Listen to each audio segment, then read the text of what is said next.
All right, first ride of 2024. Let's do this.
All right, first ride of 2024, first day of no rain. You can still see the roads are wet, but I had to get out on a ride just for the heck of it, because I miss riding. Got my heated gloves on, and I just got a heated vest for Christmas. So I got that on, so I'm not cold.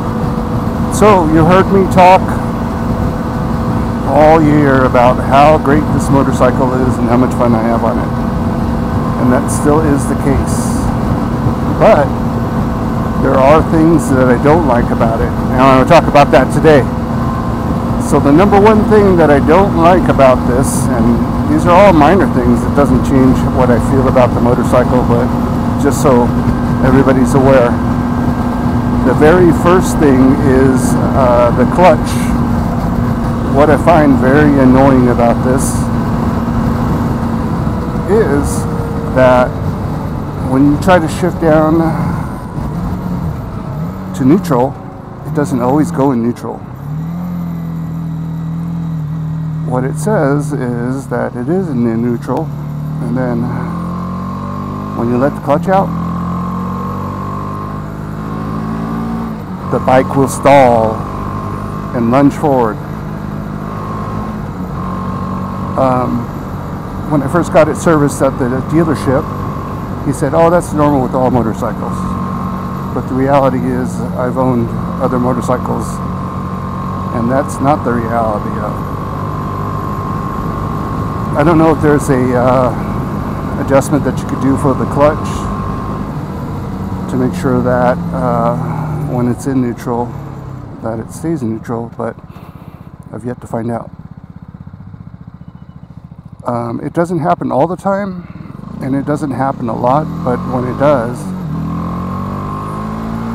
it's really kind of annoying, because if you're sitting at a stop sign or a stoplight and there's a car in front of you, you go put it in neutral, then it lunges forward, and hopefully you're not close to another vehicle when that happens. But you know, like I said, it's not a big deal. It doesn't happen all the time, but it does happen some of the times. So just for anybody that's buying this, just be aware of it. That's you know, one of the bad things about it. The second thing that I don't like about it too much, but it's not a deal breaker, is the throttle response when you're in low gear. I think it has to do with it being a kind of beginner motorcycle, but the throttle response is kind of weird. It's a fly-by-wire, meaning it's electronic throttle versus a cable. And I don't know if it is that the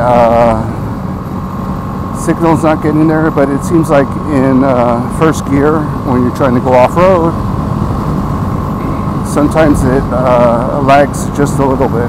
Not too much, a little bit, but again, riding other motorcycles, the lag isn't there because it's on a cable. This is the first ride-by-wire throttle motorcycle that I've owned. So, something to think about. Is it a deal breaker? No, not. Look at the beautiful, beautiful views. Third thing is that the tank. It's a big tank, but it only holds 3 gallons of fuel or 11 liters, and that equals about, for me, 150 miles, just to be safe. They say it gets 70 miles to the gallon, and I think it probably does if you're just putting around and not going fast whatsoever, but I get usually around 55, 60 miles to the gallon. So I wish it had just a little bit more. Reason being is because if you are off-road and you want to do a trail like the Washington BDR or any of the backcountry discovery routes, you're going to have to carry fuel in order to make some of the legs, because some of the legs are more than 125 miles through that, and some of those places they don't have gas, so you're going to have to end up carrying gas with that. And here's a positive thing about it. I will say that, yeah, it's a small tank, but even the Hondas and the other enduro bikes, dual sports if you will, they have smaller tanks, so they're not meant to be ridden for a long time. So there is that. I mean, still 150 miles is 150 miles. That's still good on a tank. I just wish it was, maybe 4 gallons, just to have that extra gallon of fuel, so you don't have to worry about running out of gas. So yeah, it's one of the things that is a gripe for me, but again, not a deal breaker, because in most situations when you're riding on the street or riding on small off-road trips, it's not a big deal, because you can always get gas at a gas station, obviously, or after you're riding for a couple hours. So other than that, you've heard me say all the great things about this motorcycle, and they are still great, but I wanted to let you know truthfully some of the things I dislike about it. To be those only 3 things, I think that's really pretty good, honestly. It could be a lot more that I dislike about it. I love the motorcycle. I've had comments ask me, well, if you had another choice, would you rebuy it? And I would absolutely say yes, I would. People have asked, well, it's more expensive than this bike or this other bike, and with all the stuff on it, you can get a well-equipped blah blah blah. Would you still change? And the answer is still no, I wouldn't change. And the reason being is because even though I might save money on buying another motorcycle, at the end of the day, you actually have to add all this stuff on it anyway. So, it's the same thing. You're actually spending more money. So hopefully that answers your question on if I would buy it again. I love it so much. I've put in the comments all the time that basically my bigger motorcycle I don't even ride anymore. It sits in the garage, and I'm actually thinking about selling it because I'm obviously paying insurance on it, and having to renew the registration and all that other stuff. But yeah, I would if I had a choice between the two motorcycles that I have, I would honestly keep this one and get rid of the other one. No questions asked. So there you go. Hope everybody had a happy new year, and I look forward to the springtime when I can do all of these new adventures on this motorcycle. So stay tuned for that,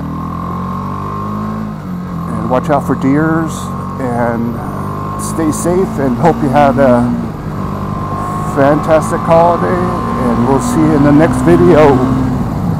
So long.